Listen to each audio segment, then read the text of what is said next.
Okay. Um, so my name is Antonio Folcarelli. I'm a fiction editor for Superstition Review. Here today with Meg Tuite. I'm just going to ask you some questions about, well, just a lot of things, but namely about your story, It's Never Lonely in a Unitard. Um, so just to get things going, I think the most striking thing was the diction of the story. Which I described as unrelentingly precise. And I really wanted to know what your approach was to make the language really vivid, but also compact at the same time. Um, yeah, I hear that a lot with my work. It's not always been like that, but I over the years have tended to become more into flash fiction, then it became more poetic prose. And then I realized that that is really what I've always loved to read. If I really look back, like I used to read Juna Barnes 25 years ago, and I used to read, Kafka's aphorisms and, Poe, different kind of writers who were not just writing a narrative. I gotcha. And then once I found people like who are out there now, like Garielle Lutz. I don't know if you know her work. Have you I ever think I heard of might have her? heard her name before. Yeah. She worked with Gordon Lish, and I happen to know a few writers who've worked with Gordon Lish, and I love their work. It's incredible. And their kind of belief is that each sentence is its own universe. And I love that. Now, not to say that takes away from the story, but I felt the rhythm, the musicality adds for me to a story. I love the sound of a story. I don't just want a straight narrative. I don't even read novels that are straight narratives anymore. That's really cool. So would you say that when you're writing this, you're not just, creating, the whole plot, but you're kind of creating like mini stories with each kind of image, Mm-hmm. if you want to, I guess that image, I guess, would make sense for that. Well, yeah, I think that I always talk with my students about the micro and the macro. So the micro is your narrative story. It's your base. It's the minimalist part of structure of a story. And then the macro is pretty much like the theme, the thematic, what it is you're trying to say beneath that. Because I've always felt that risk is key to writing, and Mm. that we should write. And I don't want to say it like every day is the last day, but like think about why you're writing what you're writing and what it means to you. And if it has any use, even, the sound of it, the beauty of it, the language of it, it's got to have something in it, or I can't read it. So the macro is more bringing in some philosophical aspects that you believe in deeply within the story. Mm. I really like the idea of you mentioned almost like writing like it's the last thing you'll write. Do you think that that is something that people struggle with, that they're saving something that they want to put for like a later story, you know? I worked hospice for 30 years. I wouldn't save anything for any time, especially now. Everything's so fucked up. I mean, Yeah. come on, it's like ridiculous. So with my students, what I do is it's also very difficult to be a teacher of writing. I don't really believe in it. I believe in giving giving inspirational things. Like I'll give a ton of quotes from my favorite quotes from favorite writers to them. And then I'll give them like 40 different links to people like Peter Greenaway. So I'll do films, short films, you know, music, dance, all of those different things for them to look at. And what I say is the minute you're watching something that I've given you, or you're reading something and it inspires you, stop and write. Because some people get all overwhelmed by the shit that I put in there, because I teach 4-month classes at a time online. And some of them feel compelled that it's like homework and they have to read everything. And I'm just trying to give them hope that they can move the pen. Yeah, that it sounds like you're trying to give them the best shot, that they can, like the best Yeah. fuel for the writing. And I really believe that, you got to read to write. I've had students who say, no, I don't read, but I want to write. And I'm like, why? If you're not going to read someone's book, why the fuck do you want to write one? I don't get it, Yeah. Even film students. I've had film students who say, well, I watch film. I'm like, yeah, great. But have you looked at what the person who wrote that screenplay for that film, have you read any of those? Well, no. I think they're always quoting Quentin Tarantino and saying, well, he never read any of that shit and he just started doing it and look at him now. And I'm like, well, good luck to you. I'm probably not the right teacher for you. Yeah, and actually you bringing on this media that they can kind of, hopefully generate some ideas with, kind of dovetails into an idea I had that I wanted to kind of ask about was, so like in your story, there's this magical realism quality to it. Um, you know, the character Mishap kind of solidifies sound into weather.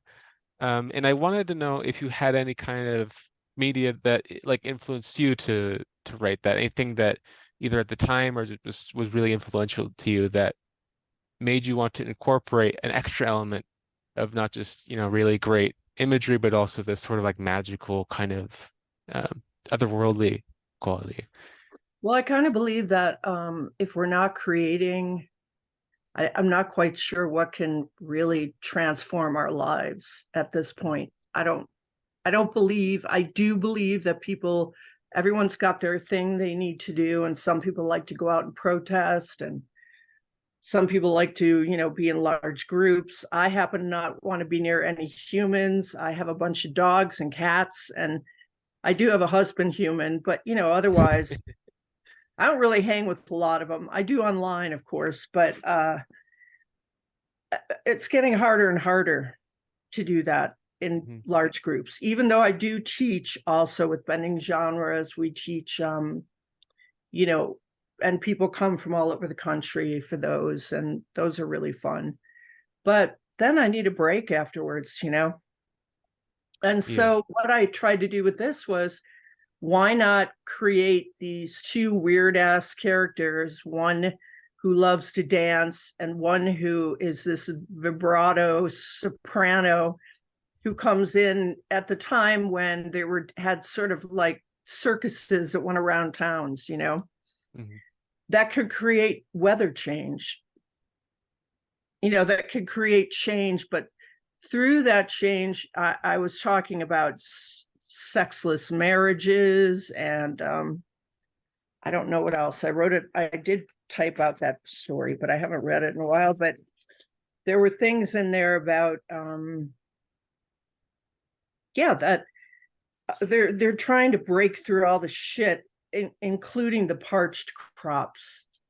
And the Mhm. parched crops is kind of the macro for the parched lives, the dead, Uh,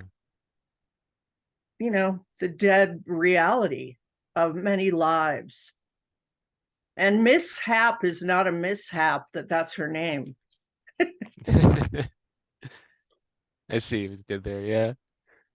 Yeah. That's that's really interesting. Yeah, and I think creating change, like the emphasis of that, is really important, um, because we can kind of get caught up in just wanting to do things that are fun or whatever. But like yeah, creating change is something that really resonates through everything we do, and it's kind of what keeps everybody going. And I like that you mentioned bending genres. As a student, I had to choose between fiction or poetry. Technically, you could do both, but it's like a whole lot of extra work that most people really can't really afford to do. But I was interested in how you are blending like poetry and fiction because you're a very prolific author with all these short story collections, novel and series, 5 chapbooks, but you also have put like award-winning poetry. Mhm. And how do you kind of put, I don't want to say play both sides because it seems like there shouldn't be a dichotomy, but people often say either you're a fiction writer or you're a poet, so how Well, you would you have to be respond? put in a box, right? You Mm, have to be, especially in academia, they got to put you somewhere, right? But if you look at, I'm very much inspired. I've worked with poets, but I've like Ellen Bass, and I've worked with also, do you know Steve Almond? I worked with him, and I've worked mm. with Dorothy Allison, and different people, like all different realms. Um, but what I've noticed that I like the most about the ones that I choose is that they are, oh, and Lydia Yuknevich, I've worked with her in Portland. I like to work with them because they inspire me to keep writing, you know. Mm. It may look like I'm prolific, but it's been a hell of a long time. So I am literally I struggle now. I'm working with one guy and we write to each other because he's losing his mind as well as myself and a lot of other people. And so he's like, he can't fucking write. And he's been writing for 30 years and he's really good. And I said, okay, well, let's start with a line. I'll write a line every 2 days. I'll send it to you. You can write me whatever you want back, and we'll start to accumulate lines and we'll just go from there. Um, so far it's working. I keep hearing from him every 2 days. You know what I That's mean? great. Yeah. And then it propels me because I have a deadline. I got to get something back to him. So, um, and I have a novel that, Jesus, 20 years, you know, Mhm. I can't get the ending. I just can't. Yeah, Uh, and oh, go ahead. yeah, it's not straight narrative either, by the way. They're crazy, insane people, and they're fabulous. I love all of them, but I just can't get an ending. So, That's awesome. Yeah, it's really easy to kind of think like you keep going with the one thing you're working on. But, at least for me, I've noticed, if I draw sometimes or something, or I, right. make some other kind of artwork, it like gives that part of the brain rest. Um, I don't know if that's your experience also, but it's Well, I bought a ukulele, but now it's collecting dust. I did play it for a while, and I was learning all the chords and getting into it, and then I don't know, something happened and it went behind all the books. So, and I have so many books to read, so there's always that. But and I have a story I've been working on for a very long time that's totally insane. I don't even know where it would go, but it's about these kids who want to be Jesuits, and then one kid comes in and he decides he's going to be a Calvinist, and they're all hanging in this grubby basement, from a Catholic school, like grade school, and I think it's funny as hell. It's a lot of dialogue, but I wouldn't know where to send it or even think about that, you know. oh yeah, So there that's an are interesting things in the challenge. works, kind of stuff, but slow, slow. Right now, slow. Gotcha. Yeah. How about Sounds you? like a Have you good published, routine. or have you published any collections? No, I have one uh poetry award from a contest. But I'm Congratulations. just oh, thank you. I'm this semester finishing my capstone for fiction. So I'm just about to get out of that kind of like still kind of working out the academic side of things. Right. Um looking toward generating more instead of, learning. Yeah. Although you never stop learning, obviously, but um And you can always hopefully. go right into that teaching mode, which is what I did for a long time. I taught at college for like 7 or 8 years, and that can really wreck things too for you. But it's also fun if you like to teach. Yeah. I love my students. I think they're amazing and they're all so excited about it. And I remember what that felt like. I now it's not the same, but and I hate to be that sounds so jaded. I have to tell you, I love when I see something really great and I read it, and that is exciting for me. Something out of the box. Yeah, I get that. And it's not like you think less of, anything else, but sometimes you forget that you can be surprised after reading so many work from just Yes. As a anything. fiction editor, absolutely. Yeah, Right? I Do feel you look that. at titles first and go, now that sounds interesting? The title is, I'm always telling my students, work that title just like you work everything else.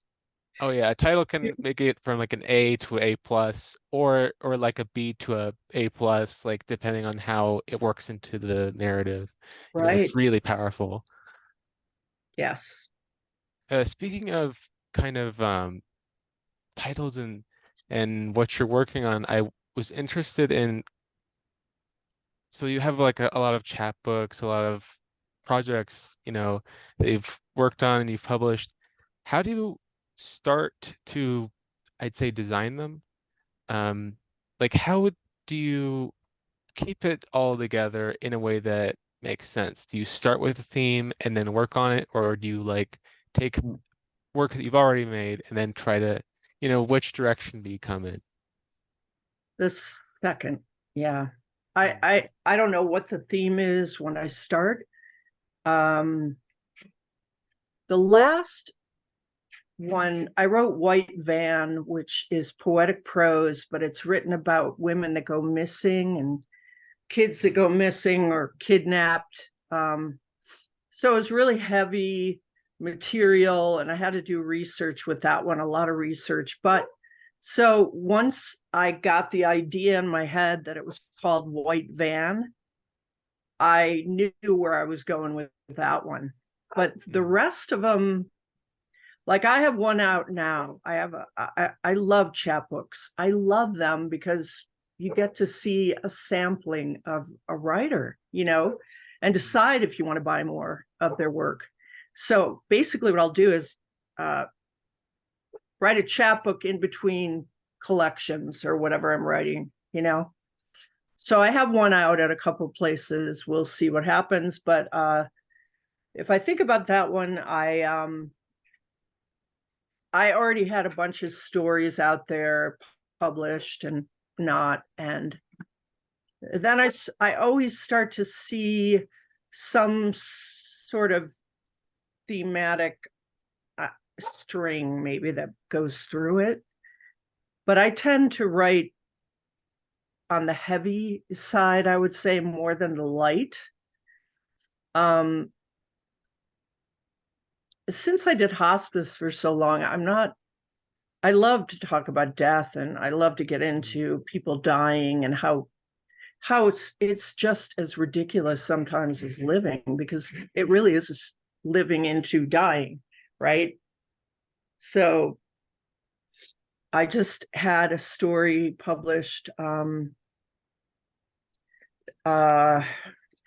I just had to look at it because it was a story where, oh yeah, hospice care suffers no downtime. So the wife of this couple is dying, and she's got pancreatic cancer, and she's dying and she's dying and she's dying and she's not going anywhere, but she's dying and it's getting uglier and uglier in the house. The daughters want to keep her at home. The dad's like, we take our, our pets are taken better care of than this woman. Why are you doing this to her? But that was her wish too, to be in hospice, as well as the daughter's wish. So I was just there with her. And then amazingly, at some point, she does die. It's pretty brutal, and it's very, cryptically strange, the whole thing. And then about a week later, I get a call from the same phone number, and they said, "Can you come back?" And I said, "Well, she did die, right? She didn't come back, did she?" They're like, "No, he tried to kill himself last night." So Oh, I had to go and take care of him then afterwards. And that's what that story is about. Um, that's really tragic. Yeah. yeah. And in the end, he said the thing about maybe I should have called a vet. And I said, vets are more expensive. Sorry, but it's the truth. And White Van, by the way, is a great title. Just to go back to the title thing, because you get that picture of we all kind of know what you mean by that, and then that goes through the whole. Um, it's not a good situation, but it's right there, and then it ties everything together. And what's weird is every person has told me, all of a sudden I'm surrounded by white vans. Everywhere I fucking go, I see another white van. And that's how it was for me once I had the title in my head. They were everywhere, everywhere. So That's bizarre. Yeah. yeah, it's frightening. It's like we can like bring these things to the surface, which we really don't want to, but there they are. So yeah. Yeah. Well, I want to be respectful of your time. I wanted to just kind of ask about any current upcoming projects, anything that you're excited about to publish, want to shout out, anything like that. Um, excited would be a strong word, but you know what? I have a book that they put a collection of three of my books together, and it's called Three by Tuite. Hmm. I don't know if I have a copy around me. I keep them all downstairs, but it's blue and it's on my website, which is megtuite.com. And then I have, like I said, I have this chapbook that's out there, hoping someone will pick that up. And then maybe I'll get back to that novel that's been haunting me for thousands of years. I Hopefully. mean, hopefully, Yeah. yeah. How about you? What are you working on? Do you Um, have to work something towards? Are you getting your master's? Or are you? I'm hoping to after I'm an undergrad right now, but hopefully after this to looking into getting into a grad program. Um, I'd also like to teach creative writing. Nice. So I'm kind of a couple years away from that, but I'm trying to kind of set myself up for it. So um, right now I'm just finishing out my um, fiction classes, and I'm going to maybe revise some of that. But for me, I just kind of have that open, like I can do whatever I want at this point. I might try to go for something longer. I'll probably go for a collection next time, I think. Nice. Because without the fiction classes, which are like all of your time, maybe you'll have a little more time to actually make some more pieces and then kind of stitch them together. So, And just give me like the name of a couple authors that they're giving you to read. I'm just curious. oh, let's see You're here. in Arizona, right? You're in Arizona. Yeah, this semester we've ASU. been reading from the Norton Anthology of short fiction. Oh, nice. So, um, Yeah. like That gives you a Ursula K. whole Le variety. Guin, I love it. um, yeah, Le Guin, uh, Yeah. read Bradbury a couple weeks ago. So just, Love, love. yeah, great stories. Oh my God. And everything of his came true. Shit. Yeah. and then It's some. Isn't it it's amazing? horrific, I but know. it's really interesting to see how that happened. Do you like Um, genre writing, like certain, like science fiction or oh, I tend to add science fiction elements. nice? I generally go for literary fiction, so I generally go for like just experiences of people and trying not to think about external components too much. But I do like science fiction, and I Me like a little bit too. of like fantasy. So just I'll probably end up writing more science fiction later. It's So nice to add those in, those things where I love reading a story and then realizing I'm learning something as I'm reading it.